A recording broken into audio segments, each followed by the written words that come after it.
Assalamualaikum warahmatullahi wabarakatuh.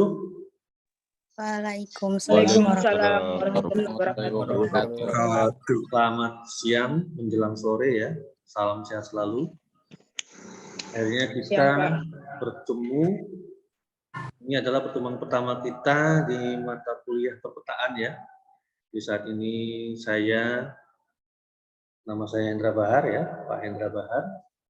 Kamu bisa panggil saya Pak Hendra.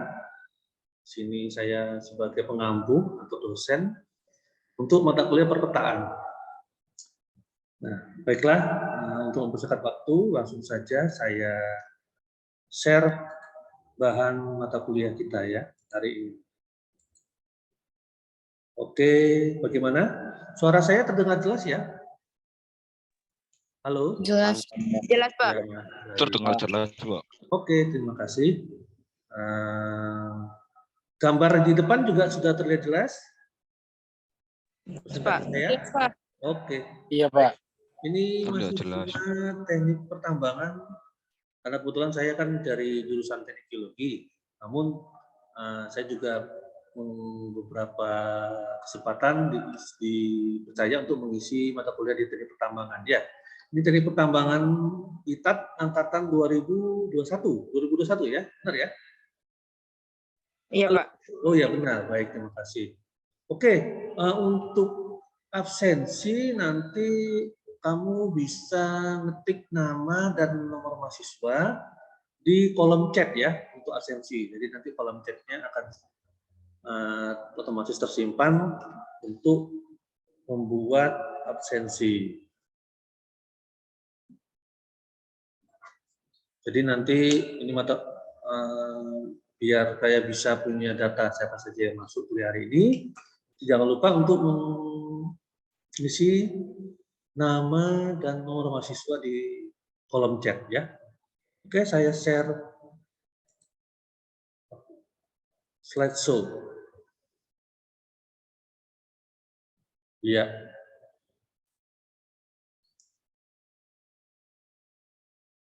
Baik, ini ya perpetaan.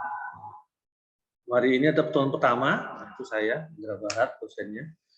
Pertemuan pertama tentunya adalah pengantar atau pembuka atau pendahuluan ya tentang apa itu perpetaan. Saya lanjut. Nah, pengetahuan dasar perpetaan.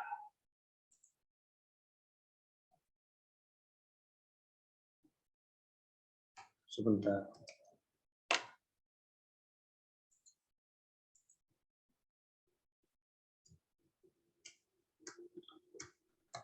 Baik, perpetaan adalah itu segala sesuatu yang berhubungan dengan peta, yang di dalamnya termasuk kegiatan pemetaan. Jadi perpetaan itu salah satu ilmu yang berhubungan dengan apa itu peta, apa itu jenis-jenis peta, dan salah satunya adalah bagaimana membuat suatu peta atau pemetaan.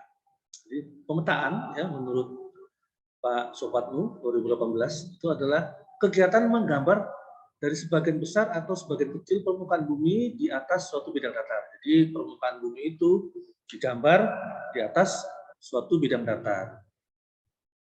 Nah, bidang datarnya itu apa? Bisa dalam bentuk kertas atau media-media lainnya yang bisa digambar semua keberadaan atau bentuk permukaan bumi. Nah, tentunya bentuk permukaan bumi tadi tentunya adalah suatu bentuk-bentuk yang bersifat tidak beraturan ya. Itu tadi yang kemudian dicoba untuk digambarkan, dan caranya menggambarkan itu tentunya melakukan suatu pengukuran-pengukuran. Nah, pengukuran-pengukuran di atas bumi itulah nanti yang akan dipindahkan ke dalam suatu bidang datar. Menurut Pak Ferry Sobatnu ini ya 2018. Nah, pengukuran itu dibagi dalam pengukuran bidang mendatar horizontal untuk mendapatkan hubungan mendatar dari titik yang diukur di atas permukaan. Jadi misalnya mengukur dari suatu titik, satu lapangan ya, misalnya lapangan sepak bola, mulai dari titik sebelah selatan lapangan menuju ke sebelah utaranya, kemudian ke barat dan seterusnya seperti itu. Nah, kemudian pengukuran juga dilakukan untuk mengukur tinggi vertikal, jadi beda tinggi. Nah, di permukaan bumi itu kan ada yang namanya kalau kamu biasa traveling atau berliburan itu kan ke gunung, ke lembah, ke danau, sebagainya. Itu kan adalah perbedaan tinggi suatu bentuk yang ada di muka bumi. Itu juga bisa digambarkan dari hasil mengukur hubungan tegak antara titik-titik tersebut. Nah, gambarnya tentunya di dalam suatu bentuk media yang tentunya akan menggunakan skala. Karena kita tahu permukaan bumi ini kan sangat besar. Kita tidak mungkin bisa menggambarkannya skala 1:1. Skala juga dibutuhkan. Nah, sebelum kita ke materi, ini ada untuk mata kuliah pertama, biasanya dosen-dosen itu harus menampilkan RPS atau disebut rencana pembelajaran semester. Jadi mata kuliah permukaan. Jadi dalam satu semester itu pertemuan pertama apa yang dibahas sampai pertemuan terakhir itu di sini. Mata kuliah permukaan ya. Saya dosennya di sini capaian pembelajarannya tuh bisa ada 3 ya, unggul integritas dalam identifikasi populasi permasalahan teknik di bidang pertambangan, kemudian menetapkan perancangan rekayasa untuk menyelesaikan masalah-masalah bidang pertambangan dan bertanggung jawab untuk menguji etika profesi di bidang pertambangan, mengidentifikasi kalau CPMK-nya atau capaian pembelajaran mata kuliah, formulasi masalah-masalah. Jadi di sini masalah-masalahnya adalah masalah-masalah tentang perpetaan. Berpeta, menerapkan ilmu matematika, sains, dan sebagainya, dalam mengukur, dan kemudian berkomunikasi dengan teman-teman, dan tim satu kerja, misalnya seperti itu. Selanjutnya, deskripsi secara singkat ya, mata kuliah ini mengkaji teknik membuat peta. Jadi bagaimana caranya nanti membuat peta, untuk membuat peta itu dibutuhkan apa? Penentuan posisi. Misal bukit di sebelah mana, koordinatnya berapa, secara horizontal berada di posisi selatan, barat, dan bagaimana, dan seterusnya, itu adalah posisi. Kemudian apakah di lembah, bukit, dataran, sebagainya, itu posisi vertikal. Kemudian karena ini berkaitan dengan juga kamu yang akan bekerja nanti di bidang pertambangan, itu bagaimana mengukur luas, volume. Nanti di lokasi tambang kan, ini tambangnya luasnya berapa, kemudian ada cadangan mineral atau batu bara dan sebagainya itu berapa, sehingga tahu volumenya. Dan kemudian tentunya saja bagaimana membuat peta secara manual ataupun digital. Jadi kita menggunakan teknologi kekinian untuk bisa membuat peta secara digital. Bahasanya ini ada pertama pengetahuan dasar peta, yang keduanya proyeksi peta dan sistem koordinat peta, kemudian definisi jarak, sudut, dan azimut, kemudian yang keempat pengukuran kerangka dasar vertikal tadi ya, beda tinggi, dan kemudian itu dengan atau disebut dengan sifat datar, waterpass, kemudian pengukuran kerangka dasar horizontal dengan bentuk poligon ya, kemudian metode pengukuran tachimetri, metode pengukuran luas, metode pengukuran volume, dan kemudian pemetaan digital dengan sistem informasi geografis. Nah, adapun referensinya itu ada 5 dari Anderson dan Mikhail, Introduction to Surveying, kemudian ada Kisam, Surveying for Civil Engineers, Prahasta, Sistem Informasi Geografis, Tutorial ArcGIS, Sobatmu, Survei Terrestris, dan Wolf serta Gilani dengan Elementary Surveying. Jadi ada beberapa referensi berbahasa Inggris dan ada beberapa yang berbahasa Indonesia. Karena memang pemetaan itu domainnya untuk sipil dan geodesi, karena jadi kita banyak mengambil referensi dari para pakar ahli sipil dan geodesi. Medianya nanti menggunakan software Microsoft Office, baik itu Word, PowerPoint, ataupun Excel dan sebagainya. Dan nanti menggunakan software ArcGIS untuk membahas bagaimana membuat peta secara digital. Hardware-nya nanti ya pakai laptop saya dan pakai LCD proyektor ya seperti biasa di dalam kelas. Kebetulan ini saya mengajarnya sendiri ya tanpa tim teaching. Kemudian penilaian itu nanti ada tugas baik individu maupun kelompok, kemudian kuis ya, kuis yang mungkin tiba-tiba saya akan memberikan soal atau pertanyaan. Kemudian ada tugas presentasi baik individu dan kelompok, kemudian ada UTS, ujian tengah semester, dan UAS, ujian akhir semester.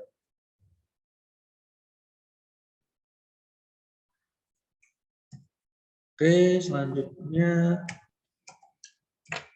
sebentar.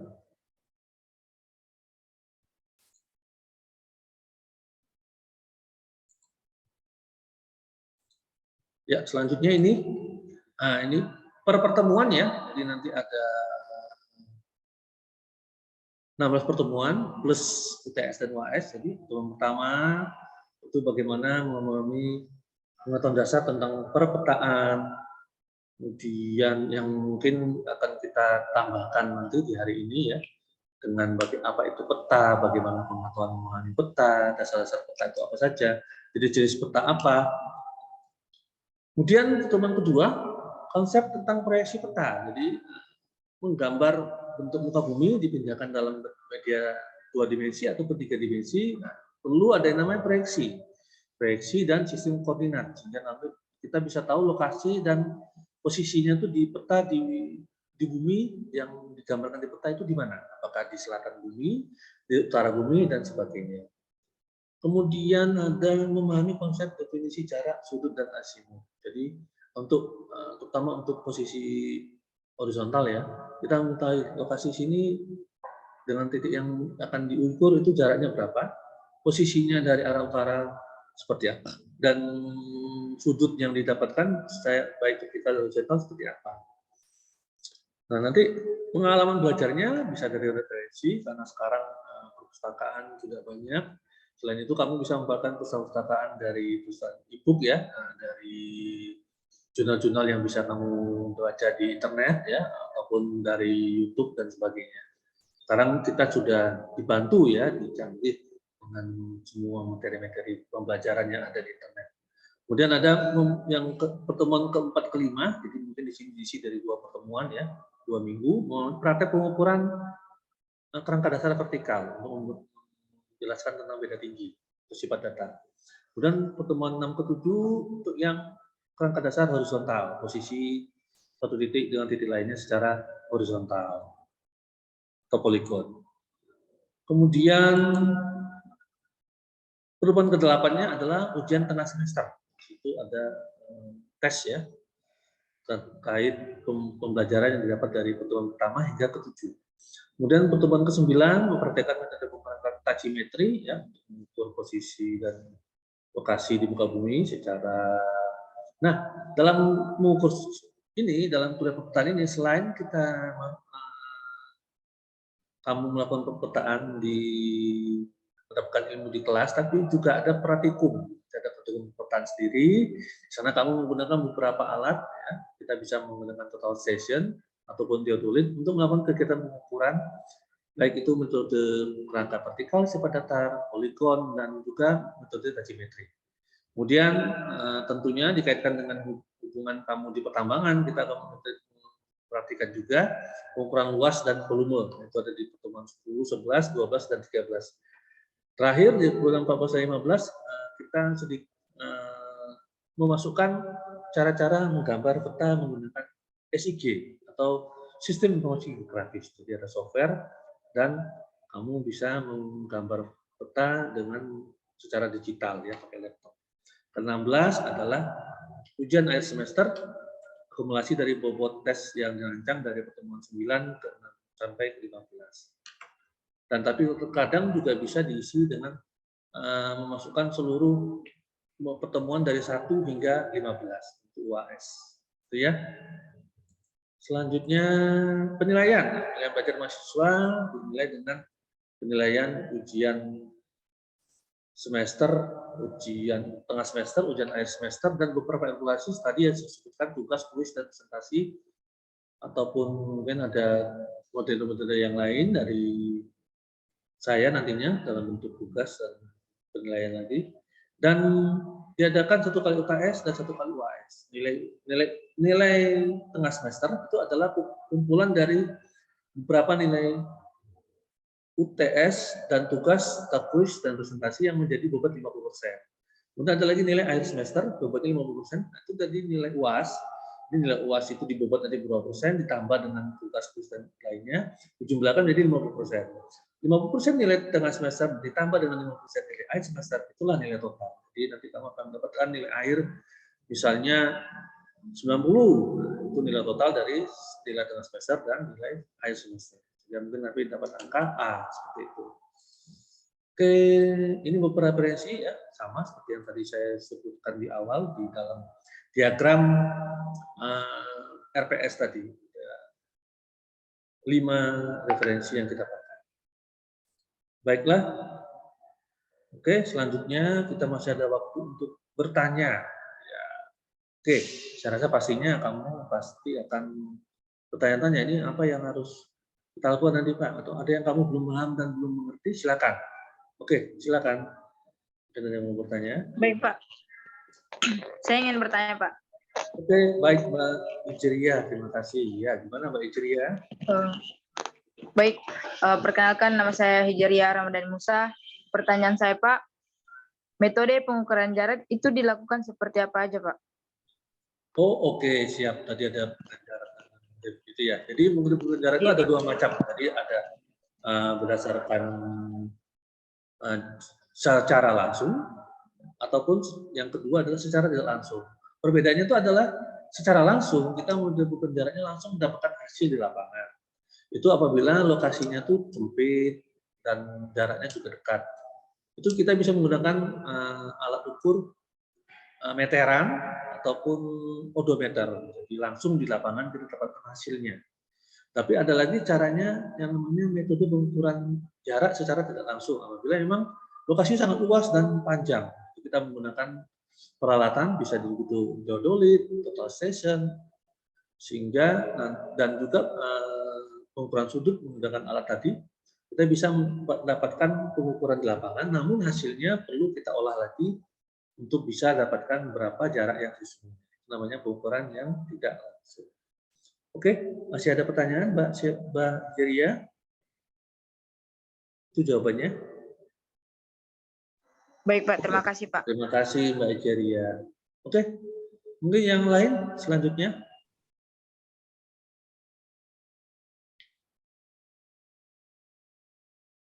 Ya, ada yang bertanya?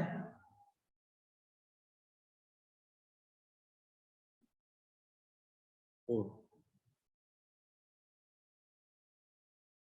Siapa yang bertanya ini? Ada yang bertanya atau enggak? Bisa angkat tangan aja mungkin yang ingin bertanya, silakan. Halo Pak. Oh halo, ya. Oh Mas Kasta, ya. Gimana Mas dengar? Kasta? Ya, silakan. Gini Pak, yang mau saya tanyakan yaitu pengukuran metode tachymetry itu bagaimana Pak? Oh tadi ya, ada ya. Oke, metode tachymetry ya. Metode tachymetry itu metode pengukuran yang sebenarnya sering kali dan banyak dilakukan oleh ahli-ahli pengukuran atau surveyor. Jadi metode tachymetry itu adalah metode ya yang menggunakan total station atau mungkin yang dulu dengan geodolit untuk menentukan posisi, lokasi, jarak, baik itu posisi dan lokasi secara vertikal maupun posisi dan lokasi secara horizontal, Mas. Jadi misalnya kalau kamu kuliah di kampus ITAB ya, untuk mengetahui gedung A berada di mana dari gedung B, kalau kita di lapangan kan kita sudah mengetahui, tapi berapa jaraknya, berapa panjang lebarnya, jaraknya dengan gedung G berapa, posisinya apakah lebih tinggi atau lebih rendah, nah, itu semuanya namanya dengan metode tachymetry tadi, Mas Kasta. Seperti itu. Nah, nanti kamu akan mendapatkan praktek-praktek itu di lapangan. Di praktikum ya nanti. Gitu, Mas Kasta. Mana Mas Kasta? Halo Mas Kasta. Cukup? Masih lagi? Baik Pak. Siap. Sudah? Halo Pak. Cukup Pak, cukup. Oke, baik. Siap, Pak. Terima kasih. Selanjutnya, mungkin ini masih ada waktu. Saya Pak, Muhammad Dafa. Oke, oh ya Mas Dafa, silakan. Itu terkait SIG. Manfaat apa saja yang bisa diambil dari SIG, Pak? Oh, untuk SIG. bidang pertambangan. Siap-siap. SIG ya tadi untuk ini pertemuan terakhir sebenarnya ya, tapi nanti tidak apa-apa akan jelas di depan. Jadi SIG itu ada sistem informasi geografis di mana adalah sistem yang mempunyai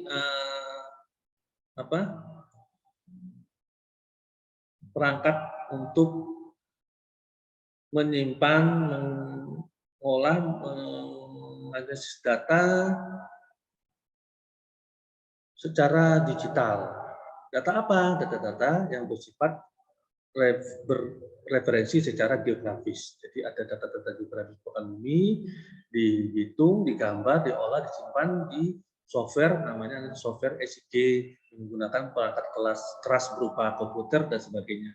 Jadi itu Mas, jadi nanti apabila mengukur lokasi tambang, datanya dimasukkan dalam SIG itu nanti bisa digambarkan lokasi tambang tersebut. Seperti itu Mas, secara sederhananya.